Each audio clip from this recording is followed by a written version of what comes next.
Now that we have our dough divided up into two separate colors, it's time for the next step, which is to let it chill for about 30 minutes.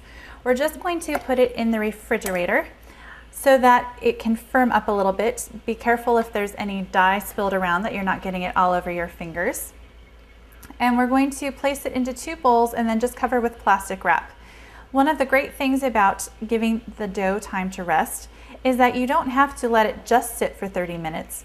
If you need more time, you can always let the dough stay in the refrigerator for up to a week, or you can put it in the freezer if you want to come back to it in a longer period of time than just a week.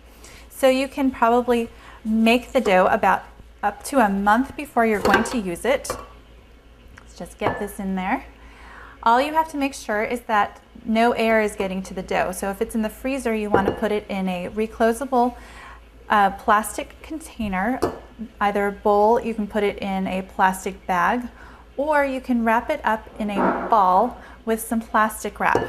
As long as you make sure that the dough is protected from the cold air, you're fine for up to a month. This is great if you're planning on doing a cookie exchange where you're going to be baking a lot at once. You can make up the dough in advance and then just wait until the day of to bake it.